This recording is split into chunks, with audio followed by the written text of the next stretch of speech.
Too many leaders lead for validation, not impact, for what they can get out of it more than what they can give to it. Hi, my name is Chris, and I'm obsessed with how leaders grow and develop, and I too have insecure moments. We all do. Glad you're here with me now on the Sight Shift podcast so you can learn how to lead for impact, not validation. Welcome, everybody. Sight Shift podcast. So glad you're here. And we are in a new series, and we're having so much fun with this, where I get to introduce you to people that I'm inspired by, people I consider visionary, entrepreneurial. They're out there building things, making things happen. And so welcoming to the podcast today, Joe Simonds. Joe, so glad to have you here today. Dude, pumped to be here, Chris. You've added a lot to my life over the past few years, so I'm pumped to kind of have the role reversed, where you're asking me a bunch of questions instead of me coming to you saying, "What do I do here?" Oh man, thank you so much. So Yep. give us a little bit of context of the organization you lead. Tell us about it and kind of the dream that started it, because I'm so captured by the meaning you guys make for yourselves and then the people you're taking care of. Yeah, so my brother Luke and I were born and raised in Florida, and all of our best memories growing up, all of our vacations, summer trips were all based around boating, fishing, and the beach. And when we got a little bit older, I think everyone has these dreams. Oh, I'm going to be a fisherman. I'm going to do something in the outdoor space. And those dreams kind of died as we got normal jobs. And we were in the financial services industry, and we were doing pretty well financially. And I guess the best way to phrase it is we weren't fulfilled. We were still having some fun. We were getting paid incredibly well, but we just weren't fulfilled. And the irony is, like, our very best customers, the ones that we actually loved hanging around, were all into fishing and boating. We were talking about that kind of stuff on the side. And I remember Luke and I, we were down this island called Little Gasparilla Island, where we have a lot of good memories that we created. And we were just talking about over a beer, like, man, how cool would it be if we could somehow do what we're doing here? Because we brought a lot of friends with us, and they had never really caught fish. And we are creating all these cool memories. Like, how cool would it be if we could do this for a living somehow? And I'm sorry to tell you, but that dream died again, and nothing ever really happened. And then fast forward just a couple years after that, we were in the financial services space still, and we got an offer to buy our little company. It was kind of a boutique annuity and life insurance wholesaling company.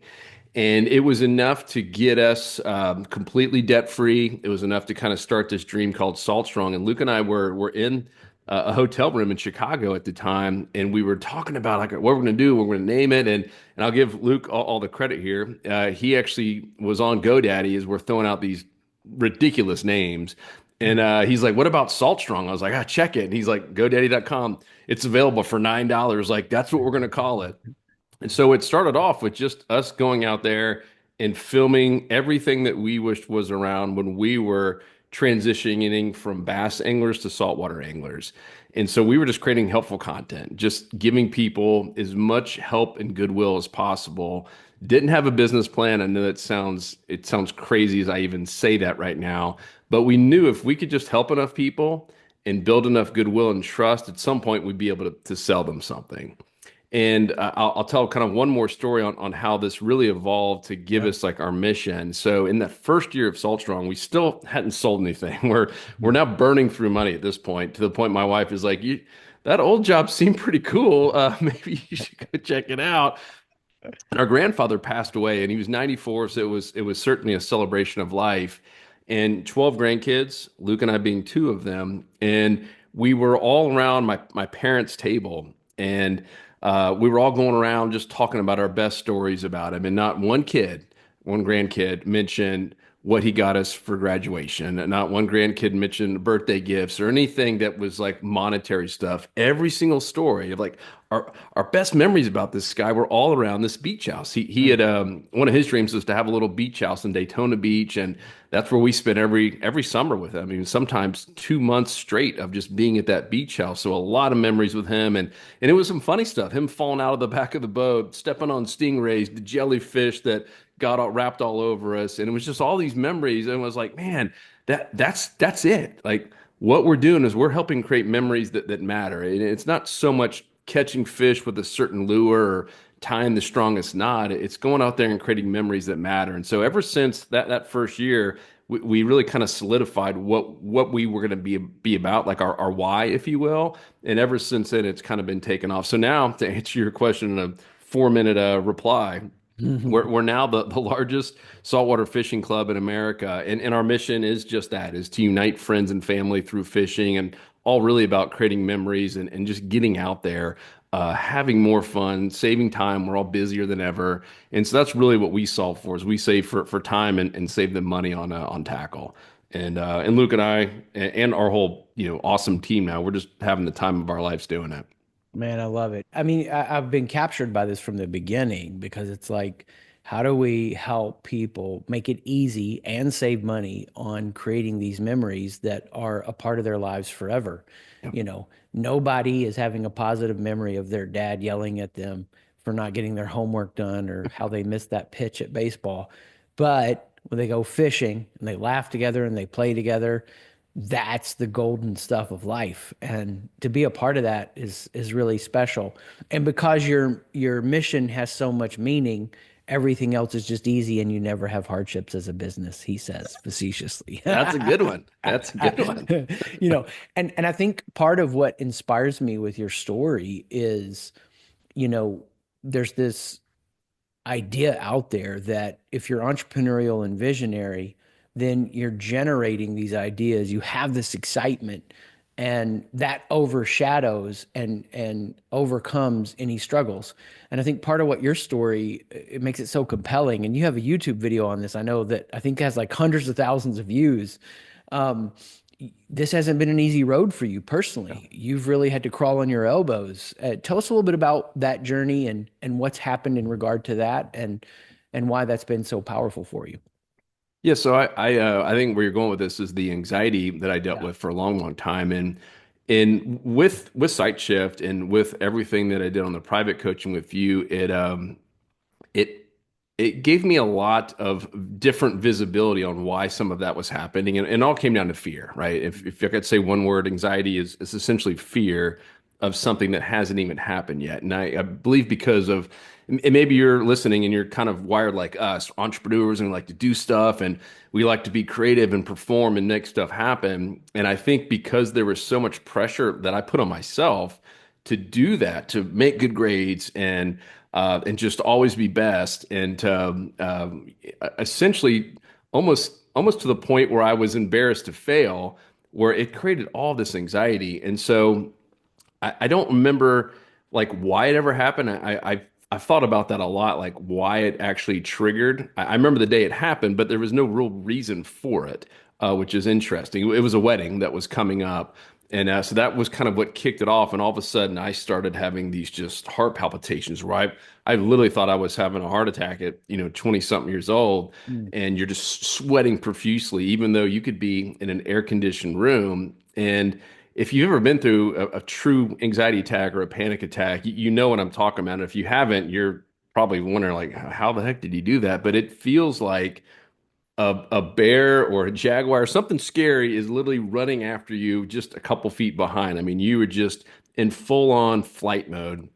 And I dealt with that for, I mean, well over 10 years. And it wasn't just here and there, it became an everyday occurrence. So Mm. it's like anything. If you think about it, it will happen in many cases. And so I'd wake up thinking, oh, well, what if this happens? And it sounds so silly now because I've come a whole long way since then. But I would literally wake up thinking about it. I'd go to bed thinking about it. I have dreams about it, about having a full-on panic attack. Mm. And long story short, it took a lot of different things. It wasn't just like I took a magic pill. I did try some certain drugs, through a doctor, not illegal drugs, and they did kind of help, but it made me feel weird. I Mhm. remember I was in the financial services industry at the time, and I had this one assistant. Her name was Jeanette in Boston, and I would call on her to get into Paul, her boss, and we had great rapport. I'd met them a couple times, and she was always just catching up on life. And the one time she goes, "Joe, is something wrong?" And I was like, "It's like, what do you mean?" And I'm on these pills at the time for anxiety. She's like, you just don't seem yourself the last couple times that we've chatted, you just don't have that energy about you. You just seem kind of like really low.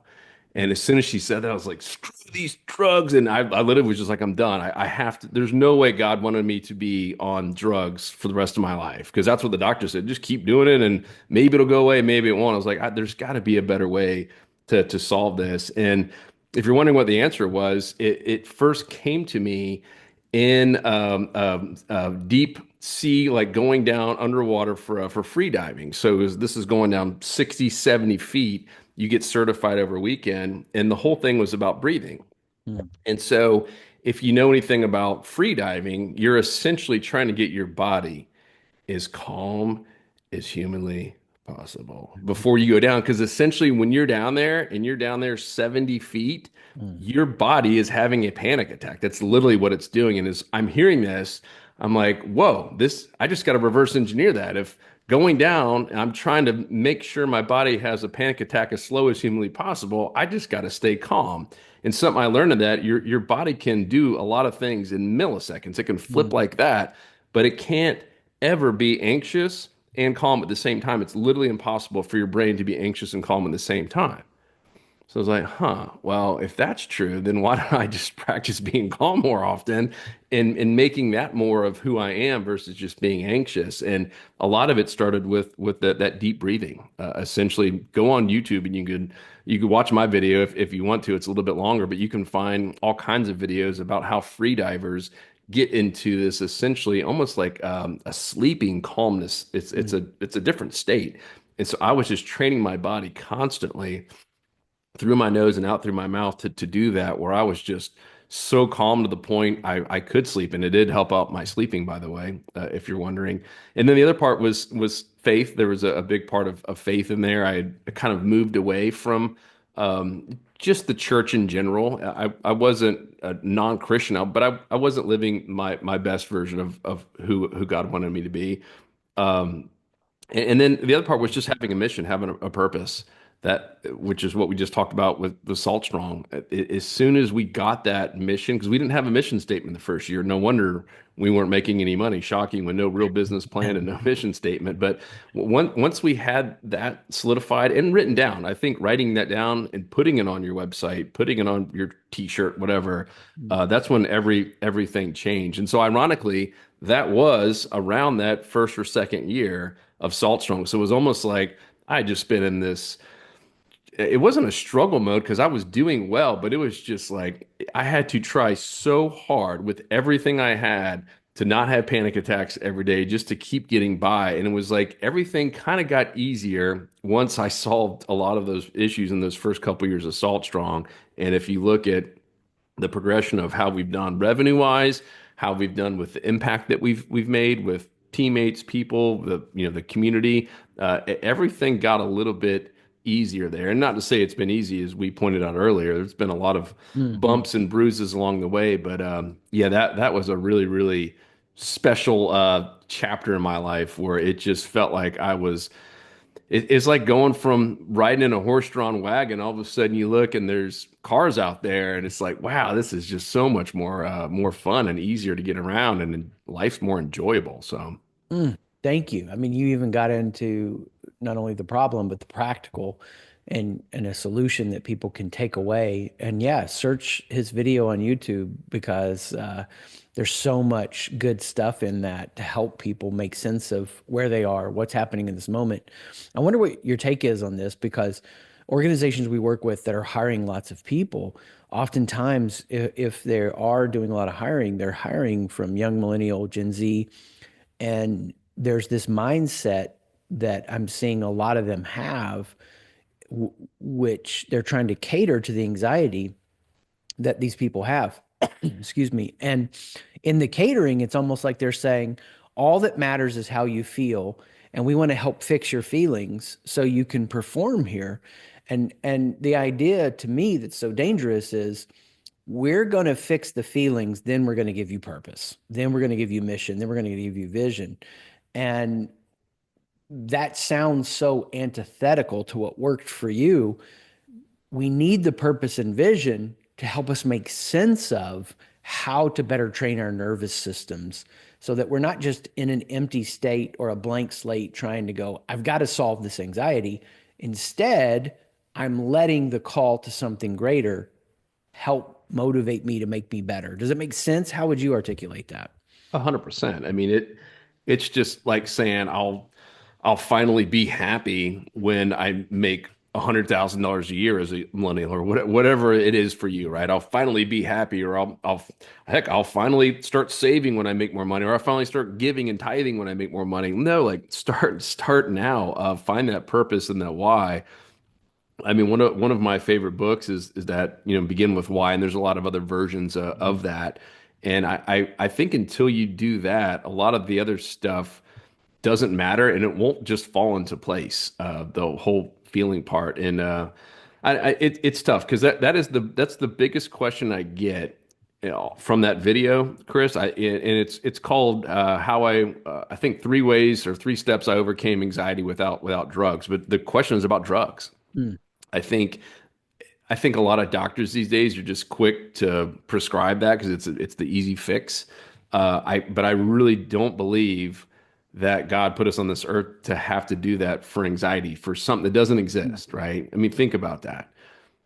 The, you're having a fear over something that hasn't even happened yet. In most cases, the things I was worried about never did happen, yeah. and I kept going back to the point of, all right, what's the worst that can happen? And I researched. I was like, how many people have died from an anxiety attack? Zero. I was like, all right, well, I'm not going to die, so that can't be the worst thing. It's something not as bad as that. And I just kept kind of peeling that onion back, and I was like, man, like the worst case is I'm going to be there, maybe embarrassed for one day, and maybe sweaty. And what was crazy, when I actually was bold enough to go put some of that out there and tell people, it was shocking how many of my close friends that were also hiding it were Hmm. like, dude, I had no idea you were suffering through that. Like, do you remember that time I skipped out on that event? I was like, I was literally having an anxiety attack, and like all of a sudden, like this weight came off, and like other people were coming up out of the woodworks, like, man, I had the same thing. Like, thank you so much for talking about it. And so I I know I kind of went around about I'll answer your Yeah, no, question, this is but great. I think we're doing everyone a disservice if we act like that as employers, as employees, as leaders, as community leaders. If we just kind of baby this, at some point you have to fight it. And the other, I've had a few people that were like, I am getting close to like taking my life, and I'm like, Mm, well, I was like, whoa, whoa, whoa, like, I'll get on the call with you, like, and I've been on the phone with many people, and the toughest part, it is mostly millennials that have reached out to me on it. And their anxiety is so bad, they won't get out and actually face it. And I was like, until you do that, you're not going to beat it.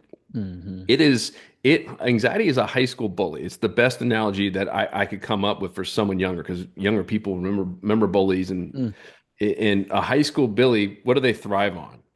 Fear. They thrive on fear. The second you punch the bully in the nose, they go on to the next person. They don't want to mess with you anymore. You've now faced them.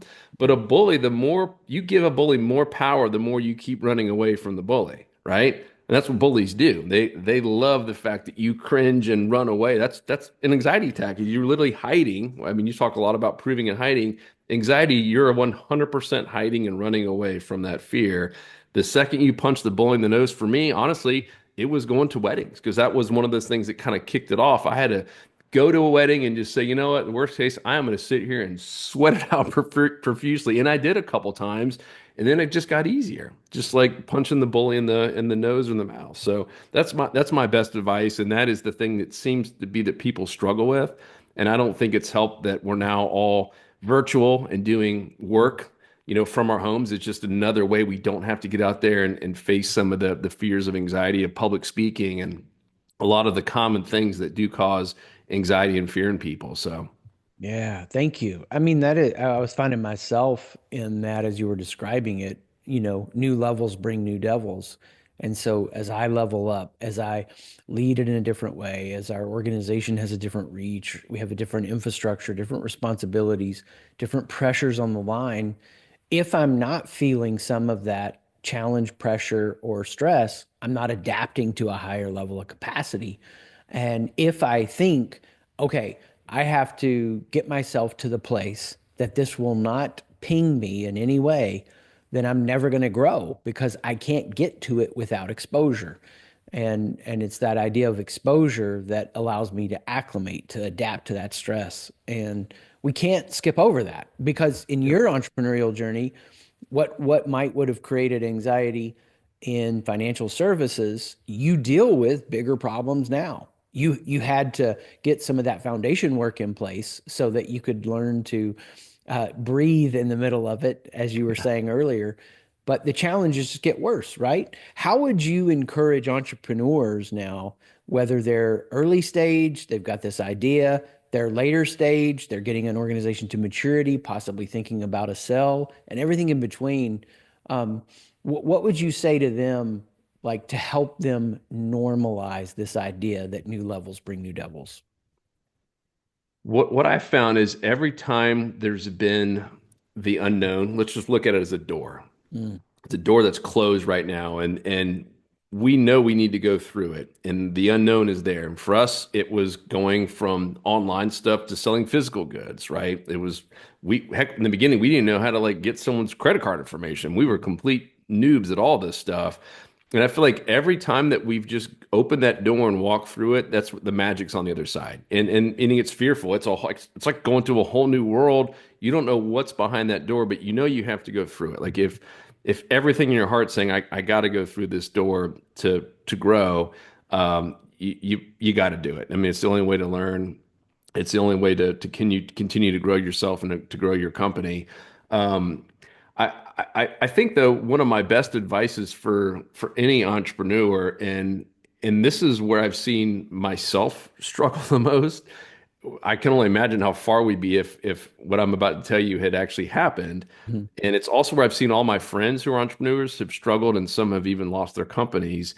And it's one word, it's focus. I've got a lot of F words here, right? Fear, and I'm not obviously this is a nice family podcast, but the fear is something that holds a lot of people back, but the focus is probably the thing that distracts the most people. It gets you offline.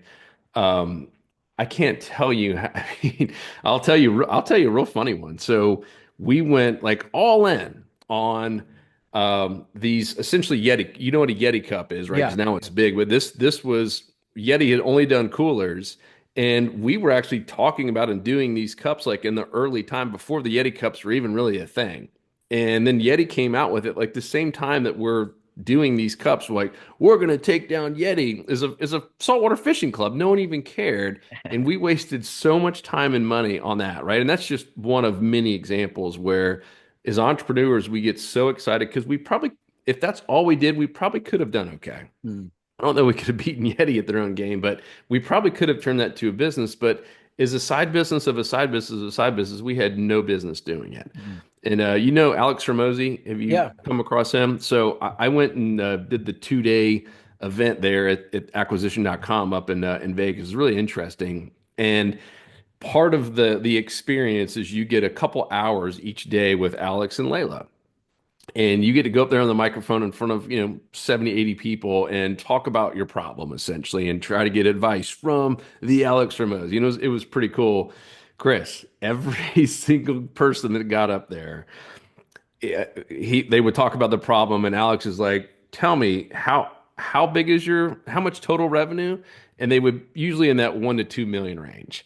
And he's like, "And how many different like LLCs and businesses to do this?" And it was anywhere from 3 to 6, every one of them.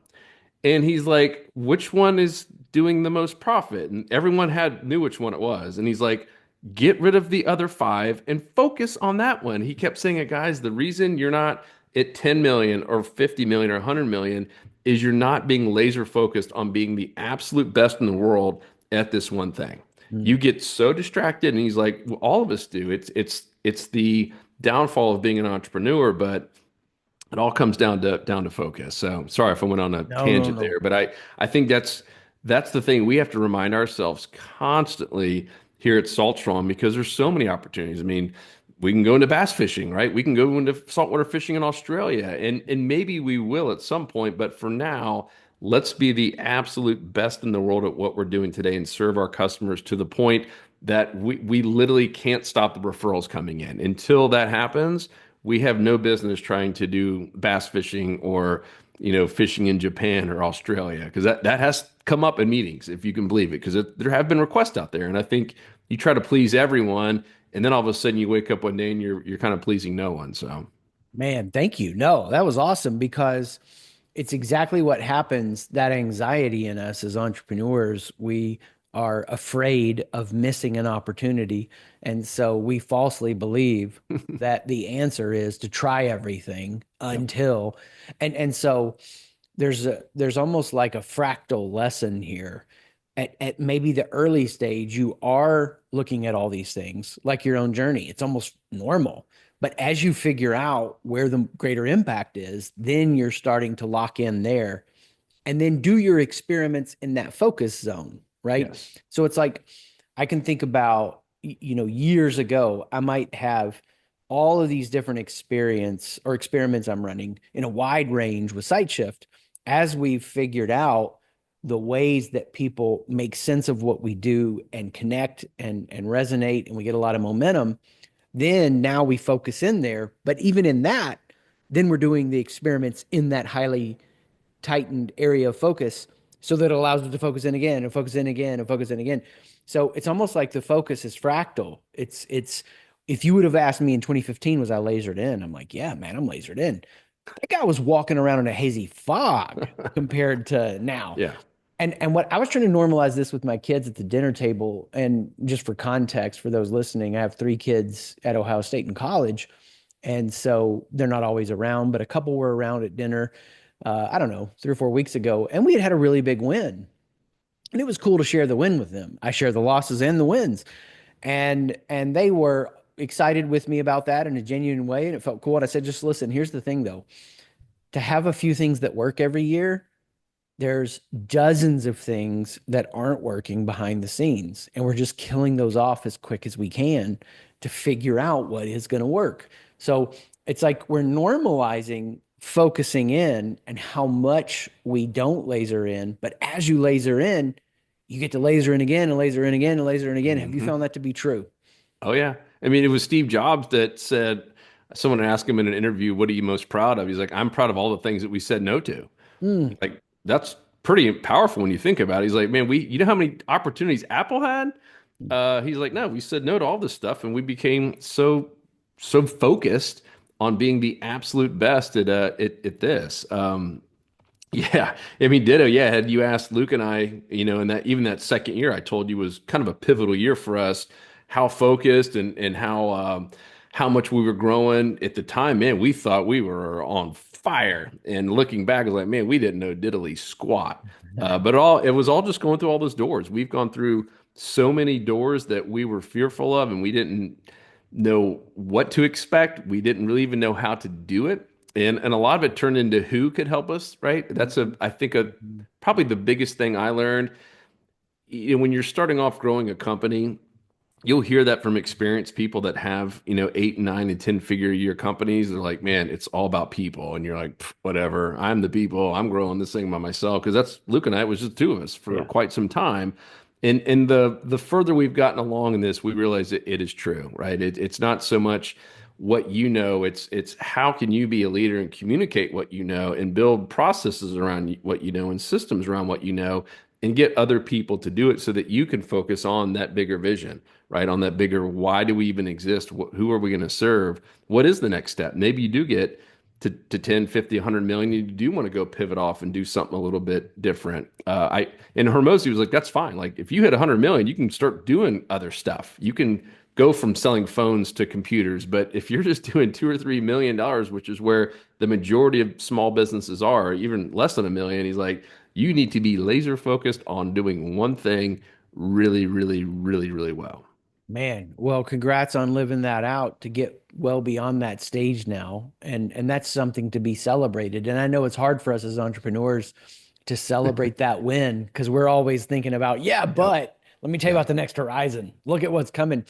What's for you like one of the favorite moments when it's private, it's hidden away, there was a lesson learned, you made a decision. The storybooks will never tell that story just because maybe it doesn't have that appeal or that luster, but privately, like this meant a lot. Within Salt Strong? Yeah, yeah, yeah. Oh man. And Um, you may have to think for a minute. That's fine. yeah, I mean it really goes down to the people that I mentioned earlier. And I'm not gonna list Sure. people's names out here, but we we have only grown because of some of the people on our team. And in particular, a lot of the people on that leadership team. Mm, And and I'm not doing this just to give you props on your own podcast, but going through what we went through with you and people was probably one of the biggest game changers. And I will use one name because Nick won't mind me saying this, but Nick on our team who you got to coach. And let me start over real quick. mm, So if you guys don't know, I was emulating this guy named Jeff in C12. I mm, wanted to be like Jeff. Jeff also had a brother in business. They sold their company for well over $100 million. I wanted to be like Jeff. And mm, Jeff kept saying, "You want to be like me? You need to hire Chris." And I mm, kept putting it off and putting it off. So I finally hired Chris as a private coach to go through, figure that shift out. Life changing, I will say. I mean, help marriage, help me as a leader, help me as a dad, all of that stuff. I got Luke to go through it. Luke was way skeptical, as you probably know. Luke is, procrastinates and is very risk averse, and like, why are we doing this? And then Luke was like, "Holy smokes, we got to get our whole leadership team." And then eventually, our whole team went through it. And this is one of those things. Yeah, it probably won't ever make the history pages of Salt Strong, but our team going through that, in particular, Nick, who pulled me aside after I guess it was the 12 sessions. And Nick is one of the older guys on the team. He's been with some pretty big companies. He's like, Joe, no one has ever done anything like that for me, like ever. As mm, an employee, he's like, that was one of the most impactful things I've ever been through.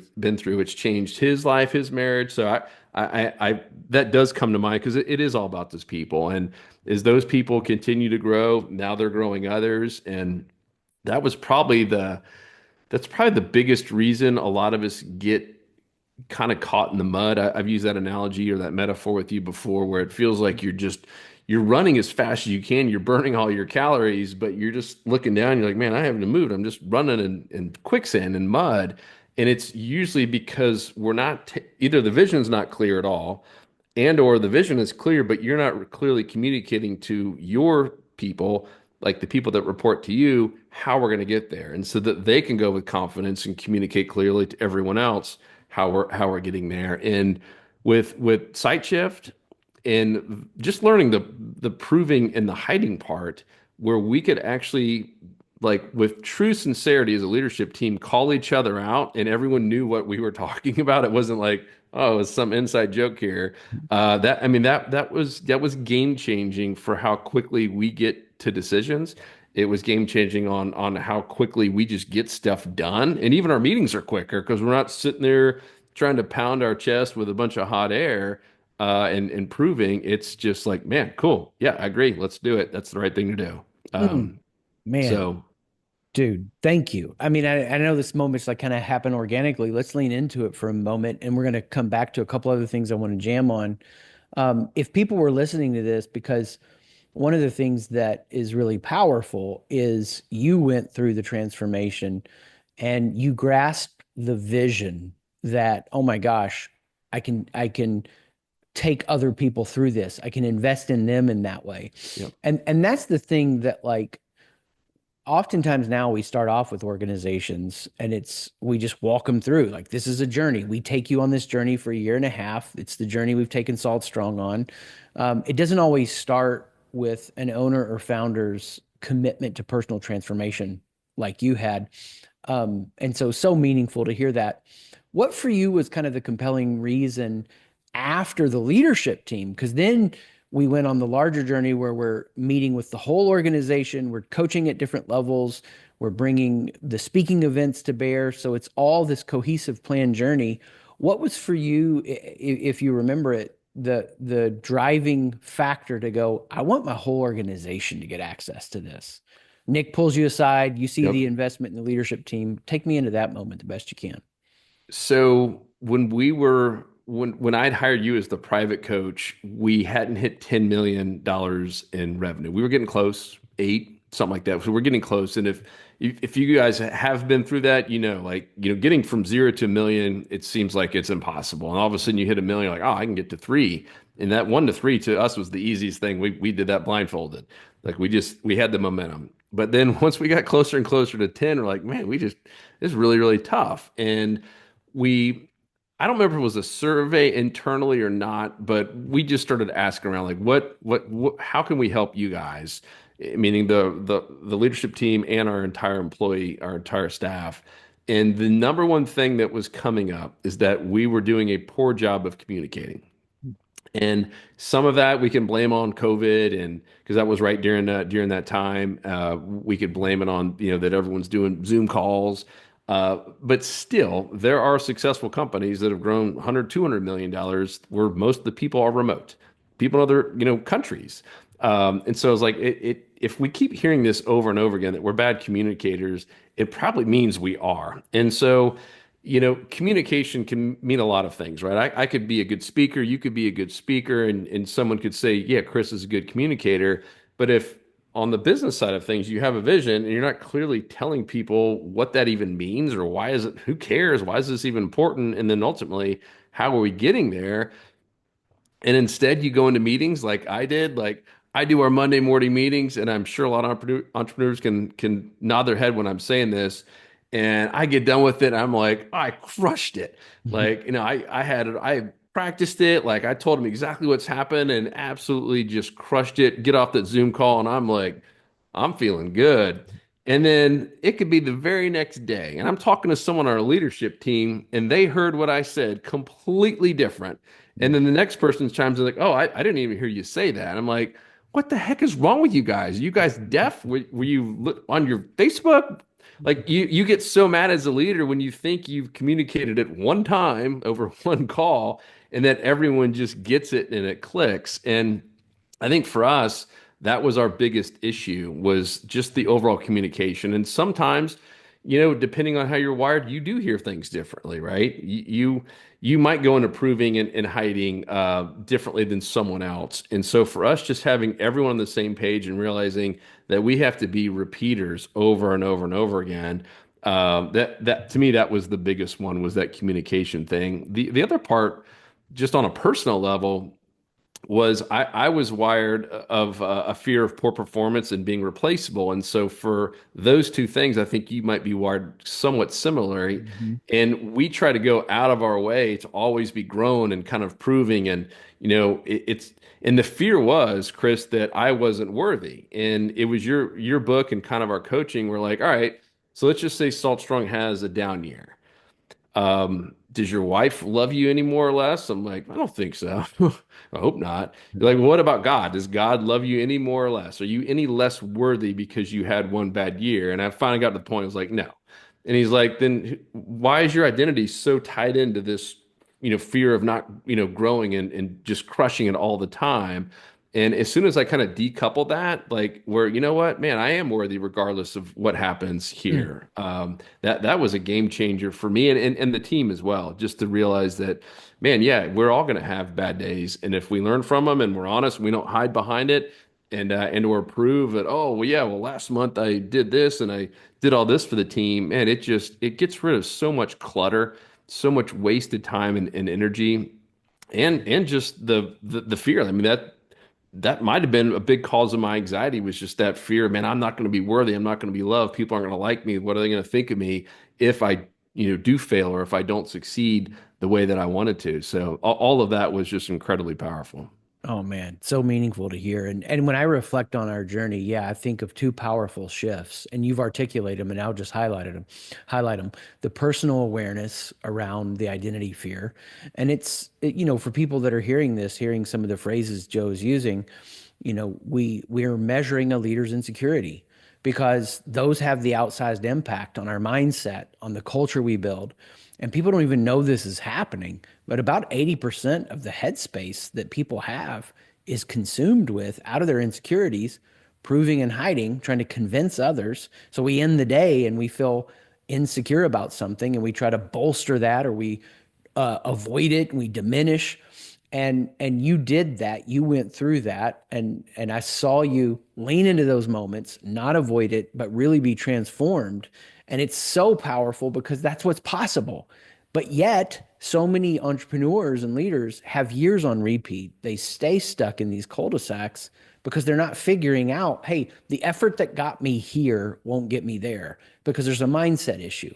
I can't think about my leadership and my problems the same way today that I did yesterday, or I'm bringing that me from yesterday and he can't solve today's problem. Yeah. And this sounds like simplistic to express it, but at the root system of who you are, that's what's happening. And so what I appreciated about you was, as we're measuring your organization and we're measuring leaders, we have a database tool that supports all this. We don't have to guess. We can look at it and say, this is the core of where their mindset is struggling. And then we translate that into culture data and we can look at, okay, what are the risk factors at work here in this culture? And how do we address that? And for your organization, based on your data, true, I'm similar. We had a communication issue in the culture. And this was the second big shift I saw you grab a hold of. And I don't even know how many hundreds of people I've taken through this, but I remember the light bulb hitting for you in one of the sessions with your leadership team because I had asked about, okay, what's the metaphor you're using to describe your current struggle? And it hit you like a ton of bricks. And this is what's powerful. What so many leaders think is, oh, um, I'm doing something wrong. I suck. No, like seeing that there's a better mindset and a better approach isn't a beat down. That's the rich feedback environment we get to be in. This is why I love entrepreneurialism. It's why I love leadership. All of that. I get to show up every day and get into a rich feedback environment. There's no boring quarters or years on repeat. It's advanced learning. So, but this moment happened for you. This light bulb went off, and there was a metaphor that showed up for you. Do you remember what I'm talking about and what metaphor that was? There's been multiple. Is either the bus or the The or spinning the the wheels stuck in. Yeah. yes, stuck in Yeah. the mud. Yeah. And Yep. then what was powerful was you were like, oh my gosh, my mindset right now is we're spinning our wheels. That's leaking out in my communication. And Yes. then very quickly you saw the better metaphor, the vision, which shifted to the bus. And Yep. then you're able to communicate that. I still remember you coming back to me and saying, I just was told from the team we had our best leadership meeting ever. Do you remember saying that to me? Yeah. Yeah. And why? What did you do in that meeting that made that happen? Um, I remember, but I'll just see what you Yeah, remember. I don't even remember. I mean, one, I've learned to become a little less present. But I mean the metaphor part of where we're going is the was probably the biggest one from going from the robot house to the bus Yeah. to the castle. But for me was not getting up there and proving and hiding. But you tell me you remember it better than I do, apparently. Yeah, no, that's awesome. Yeah, that was it. You gave them a vision and you put it in picture form and say, this is where we are. This is where I want us to be, the bus, so we can get to this The cat picture. the castle, yeah. Yeah, the castle.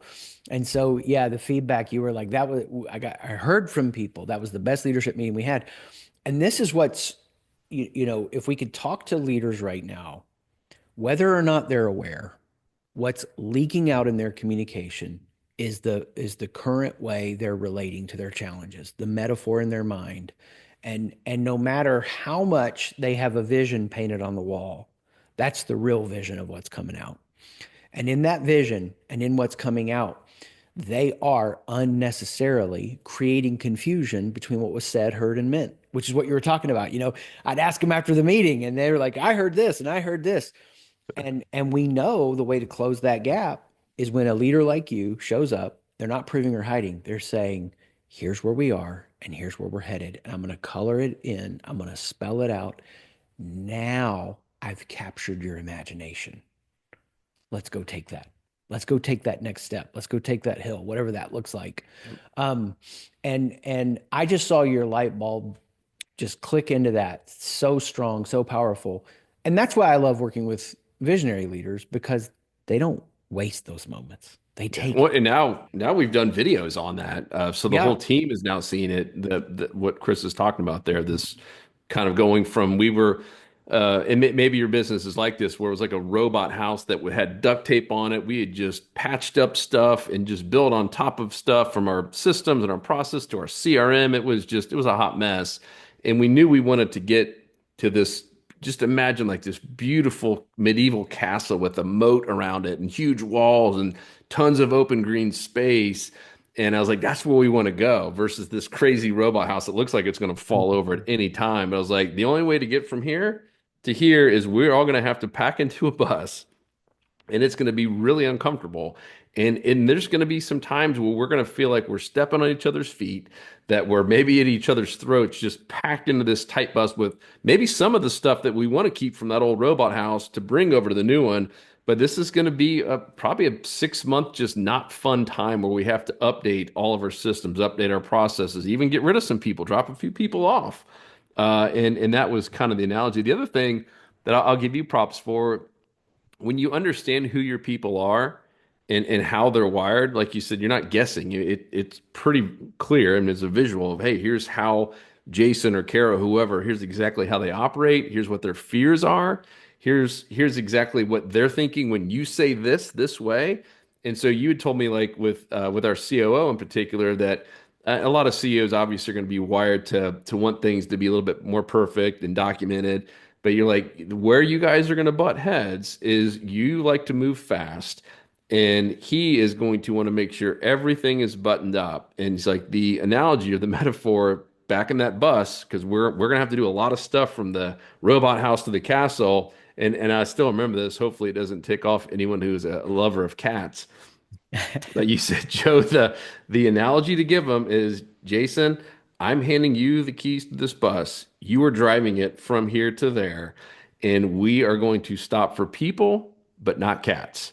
Meaning that might mean we have to run over a couple things or have a couple bumps in the road if it was something you really like a possum or something. But and he got it. He's like, dude, I get it. He goes, it doesn't have to be perfect. It needs to be good enough to get us there where we can. He's like, I got it. And that was just exactly what he needed to hear, and he could visualize that you know what, yes, that doesn't mean I'm going to stop at every little pebble I see in the road. There are going to be some times that we just have to keep going. So My man, great. I freaking love that that stood out to you and you remember that because people hearing this right now, if they're in a context where they feel like their momentum is good, their leadership is good, their culture is good, and they want it to be great, without awareness, what they're going to do is try to improve connection, right? We used to do burrito parties. We need to do burrito parties again, right? And that's like starting at the fruit level of the tree, or they're going to go to the trunk and they're going to go, hey, we need to make some changes. I listened to this podcast. I heard Joe Simonds of Salt Strong say this. We're going to make these changes. It's kind of like the guy that comes into the leadership meeting every month and read a new book or has a new idea. And instead, what we're doing at the root system is, what's our vision? Who are we as individuals? Who are we collectively? Where are we headed? What's happening? How do we express all this? Then we make the change that supports that vision rather than just cheesy phrase, but willy-nilly changing, which is what so many leaders do because we thrive on it, right? We like the change because it's our idea, but we're saying at one time, they're hearing, and we've thought about it thousands of times, they're hearing it for the first time, and we want them to have a great reaction to it. It's not in the context of a vision. And so for people listening, it's like you really want to dial in that vision of who you're becoming, of who the organization is becoming, make the changes to support that, then let the connection deepen from this learning and this awareness, and you lived all that out in such a clear, strong way. Kudos, man. Well freaking done. Um, Anything else? And there's nothing I'm looking for here. Just to give you the mic on this moment before we switch back to some entrepreneurial questions. Anything else that you would think people listening would be helped by knowing, what we do, how we serve, how we show up? There may not be anything, just making space for it. I would say, and I don't know that I would recommend that you go through it one on one if you're thinking about this is the CEO or the owner or co-founder. But that was really, really impactful for me because I believe because I've done this before, where you sign up for a team training and the CEO in the back of their head or the founder in the back of their head is like, man, I don't need this crap. I'm traveling or I'm busy and well, this is really for the team. I don't need all the training. And they skip out on some of it or maybe just aren't truly laser focused like everyone else might be. And I think that would be the biggest shame. Like it's only going to work as well as the leadership team goes through this and all understands it together. Like it had there been either myself or Luke as co-founders had not really been engaged and have gone through it, like if we'd missed half the meetings, I don't think it would have been as successful. So that would be my challenge. If you go through it, like go all in. And it Great. really does. It's going to start with the leader. I mean, if the top dog or top dogs are not fully engaged and understand it, right? Even just understand how it all works, it's not going to be as impactful. Man, I love that. I mean, because now the way we do it, we just kick off with teams so that the CEO and leader can have that experience with everybody and that momentum starts building and this all these shared moments of transformation. Yep. Powerful, powerful call out. 100%. Love that. If you think about like, and I've got some rapid fire questions I'll bring at the end, but just a couple more on entrepreneur stuff to serve leaders. If you think about like where we are right now in our current context, business environment, there's just so much insecurity and fear, and everything feels uncertain and topsy-turvy. How would you encourage entrepreneurs, visionary leaders to really watch their mindset in these kind of tumultuous times we find ourselves in? Avoid the news is the Yeah, quick and easy one. yeah. And my wife thinks I'm crazy because I don't remember the last time I did watch the news, but yeah, I listen to podcasts. I mean, like anything, there's always going to be a glass half empty or half full. Getting around, good people for me, C12 has been big, kind of a Christian leadership group of just like-minded people. And then two, and depending on when people listen to this, but it is kind of a crazy time. And we've purposely have just kind of gotten rid of some of the fat, if you will, just in case it gets worse. And if it doesn't, cool, we can go right back to where we were. But yeah, for me, it's reading, listen to podcasts like this, and just getting around other positive people. That's awesome. Yeah, I Yep. mean, I had said a statement to a guy in an industry that's very affected by tariffs, and it sounds like they're starting to mow some grass around us. They'll fix the audio on that, but um, if if you want to, you can let the news make you go cry in a bunker, True. or you can keep building with courage this new world. And I think if an external factor can kill you, then that internal mindset isn't very strong because you're going to face external threats. They may just feel like they're very large, and I'm not taking away the pain of that. A ton of our clients are very affected by things that are happening right now. But at the same time, it is the challenge, it is the hardship that makes you better. And so cut out that negativity, cut out the news, find the ways you can grow and learn, cut the fat, right? And I think there's a lot of leaders that don't know the difference between muscle and fat. And this is a moment to learn that. One of the organizations we worked with in 2020, we worked with their presidents. They went from 30 to 50 billion. I'll never forget 30 billion to 50 billion. I'll never forget what the president said when we were working with him. I was like, why are you making an investment right now when so many are scaling back? And he said, I've learned that the moment to make the investment in my team is when the most threats are there. Because when general economy stuff clears up, my team is ready to capitalize on that moment and not miss it. So Love it. powerful, powerful encouragement. Anything else you'd love to say to leaders out there? And then I've got some rapid fire questions for you.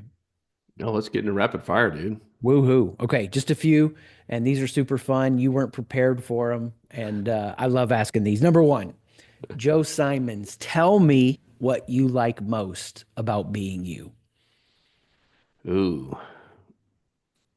I like that I wake up every day and I want to meet one new person. It's one Mm, of the things I'm most proud about. So I try to meet at least 365 new people every year. wow, I love Yeah. that. I love the answer that people have to this question. It's so unique. What a unique answer. Go you. Way to know yourself. Okay, second, what's a favorite meme you have that you like to share or explain things with. So, I have a number of them in my head right now. I can give you an example if you want, but I'd love to hear if you have kind of a favorite meme that just helps you make sense of situations quick and you draw on it. Ooh, I was gonna go to a dad joke that I just shared with the team, but Yeah, maybe I'd I'll love to share hear that it. why I think of something. So every Monday we do a our big team meeting, and I end it with a dad joke. And I didn't tell him the joke was happening yet, so I was like, "Hey guys, I just got to get something off my chest." I said, "My wife and I got into a pretty big fight over the weekend, and she's really mad that I keep acting like a flamingo." I finally had to put my foot down, and so the I almost spewed some water. I shouldn't have taken a sip there. uh, Dude, you yeah, got to give bring give me the give me an example. yeah, you got to bring the dad humor. I bring them to my kids and they roll their eyes and I'm like, "Do you know that is decades of hard fought for wisdom?" Yeah, Oh, so one I like right now a lot, and I've liked it for a few years. It's so intelligence distributes as a bell curve, right? And of course, a lot of IQs then are distributed in the middle. That's where a lot of people are. And it's a meme that just shows like this kind of almost Neanderthal looking face on the front end of the bell curve where there's not a lot of intelligence. It's a stressed out person in the middle, and it's a Jedi face as you get to that 120, 130, 140 IQ. And you can take it and put any issue to it, right? So you were talking about CRM earlier. The simpleton face is just like, let's find a way to keep up with people. The middle stressed out zone is like, we have to have the perfect CRM, and we got to look at them all perfectly. And then the Jedi face is, let's find an effective way to keep up with people, right? So as a meme, it's a great way to say, yeah, life is complex. There are challenges. Intelligence matters. But like companies that are wrestling with applying AI, we got to figure out perfectly how to do AI. No, you should be playing with it. It's going to change everything. If you're not building around it, you're going to miss out. yeah. And the Jedi face of it is go break some things and figure out where AI can help your business in a powerful way. So that's the meme that's in my head. Yeah. Yeah, I think right now it's I don't really have a meme. I got to find some good memes here, but it's what I mentioned earlier about what Steve Jobs said. That more proud about the things we said no to.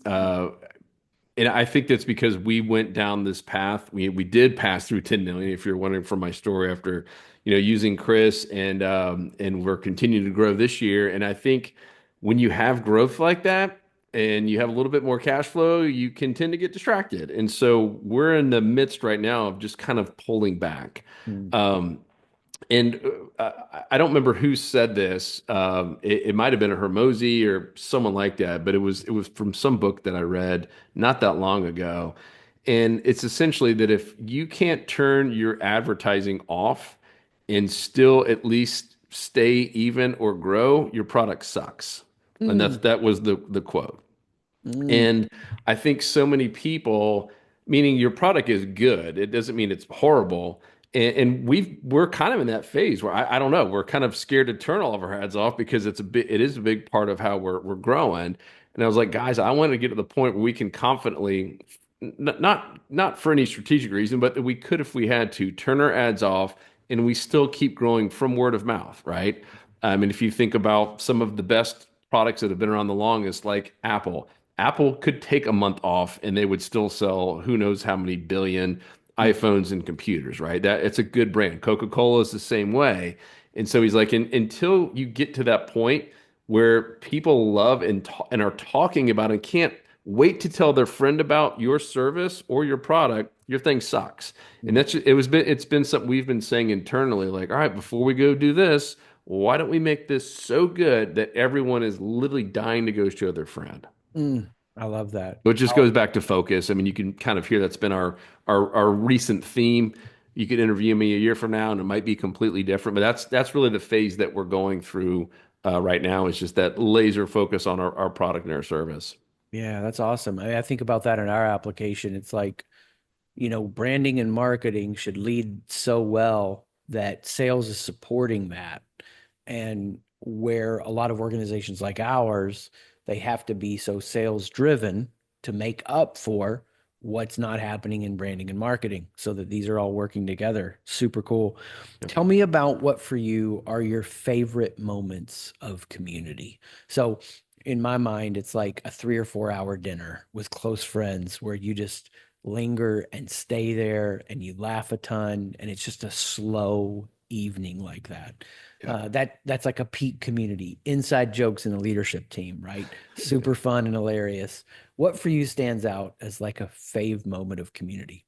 Well, I got two because they're two different parts of my life. So our Salt Strong community, it is an online community. It's very active, and what gets us, I'll just use the word like goosebumps. It just gets us excited to wake up in terms of a purpose is when we're getting families who are posting a picture saying, "This is the first time I've ever got my kids on fish." Mm, And like those, like we're like that's what we're doing, right? Those mm. are those are the framers, right? The stuff that your kids might talk about at your funeral, your grandkids might talk about at your funeral. So for us, like those are those moments that we get to see inside of our community. I have a folder. I think it's up to like 2,000, by the way, and it might sound small to some, but those are the ones that I've been documenting, that I've been saving. I have a little special folder of just those testimonials. 2,000 over the years of these people that have just gone out and creating these, I'm going to call them framers that they won't forget forever. So I love that in terms of our online community. Our personal family community, you know my whole dock story. You've actually been on my dock. You caught a fish down there, and it's that Yeah. kind of stuff. So we try to do that. I don't want to say every weekend, but it's at least once or twice a month. We just have friends over. Sometimes random friends that haven't experienced it. Sometimes our friends from across the lake come by. But those are our best moments where it's not planned. We end up just ordering pizza, and the kids are all playing and getting along, and we're out there having a beer and telling jokes and stories, and just kind of living on the lake. Those are my absolute favorite. Even with you, I'll tell a quick story. I was like, "When was the last time you caught a fish?" Chris was like, I don't know. It's been a long time." I was like, "All right, we're gonna change that right now." And I feed my fish at my dock. I'm down there quite a bit. And so Chris drops it in like a little piece of bread, and he gets a bluegill, a brim on there, like in seconds. And then all of a sudden, I watch this rod tip go completely down, like almost snap in half. I was like, what just happened? And a big bass had gotten hold of that bluegill and was taking it down. It was epic. Like you almost got two fish in one. That was that was an awesome moment.